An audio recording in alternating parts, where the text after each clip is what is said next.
ഈ ആത്മീയ സദസ്സുകളിൽ സംബന്ധിക്കുന്നത് കൊണ്ട് വലിയൊരു നേട്ടമുണ്ട്. ഞാൻ ഒറ്റക്കാര്യം പറയട്ടെ. ബഹുമാനപ്പെട്ട ഉമർ ഇബ്നുൽ ഖത്താബ് റളിയല്ലാഹു അൻഹുവിന്റെ കാലഘട്ടത്തിൽ നല്ലൊരു സമ്പന്നനായ വ്യക്തി ഉണ്ടായിരുന്നു. ചരിത്രങ്ങളിൽ കാണാം. ഒരൊറ്റ ഖൈറായ മജ്ലിസും അയാൾ ഒഴിവാക്കൂല.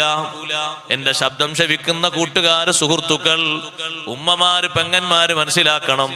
എല്ലാ സ്വലാത്ത് മജ്ലിസിലും ഖൈറായ മജ്ലിസിലും ഹദീസിന്റെ സദസ്സിലും പങ്കെടുക്കുന്ന നല്ലൊരു പണക്കാരനാണ്. അയാളെ ബിസിനസ്മാനാണ്, അയാളെ തൊഴിലതാണ്.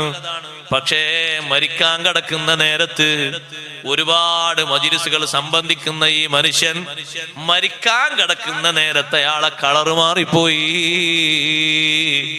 ചുറ്റും കൂടി നിൽക്കുന്ന ആളുകൾ ബേജാറായി പോയി. നല്ല പ്രകാശമുള്ള, നല്ല വെളിച്ചമുള്ള, സൗന്ദര്യമുള്ള ശരീരം കരിവാളിച്ചു പോയി. അപ്പോഴാണ് അദ്ദേഹം പറയുന്നത്, അല്ലാഹുവേ,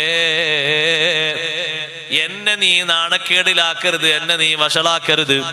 കാരണം നീ പൊരുത്തപ്പെട്ട ഒരൊറ്റ മജ്ലിസും പ്രത്യേകിച്ച് സ്വലാത്തിന്റെ മജ്ലിസുകളൊന്നും ഞാൻ കൈവിടാറില്ല. ആ ഒരു വാക്കയാള് പറഞ്ഞ് തീരേണ്ട സമയം അപ്പുറത്തും ഇപ്പുറത്തും നിൽക്കുന്ന കുടുംബക്കാര്, കൂട്ടുകാരൊക്കെ കാണുന്നു. ഒരു പക്ഷി അങ്ങനെ പറന്നു വരുന്നു അയാൾ അടുത്തേക്ക്.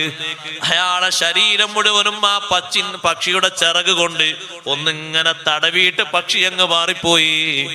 ആ തടവലോടുകൂടെ അയാൾക്ക് എന്തെന്നില്ലാത്ത പ്രകാശമാണ്, അവിടെ എന്തെന്നില്ലാത്ത സുഗന്ധമാണ്. പിന്നെ സന്തോഷത്തോടെ കലിമ ചൊല്ലി പിരിയുന്നു.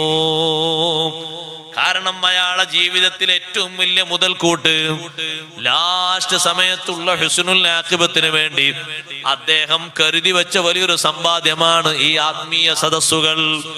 നമുക്ക് മുതൽക്കൂട്ടിന് വേണ്ടി ആ സഹോദരങ്ങളെ, ഹുസ്നുൽ ഖാത്തിമക്ക് വേണ്ടി അല്ലാഹു നമ്മളെ സഹായിക്കുമാറാകട്ടെ. ഏതെങ്കിലും ആളുകളുടെ ദുആ അല്ലാഹു സ്വീകരിക്കാതിരിക്കൂലല്ലോ.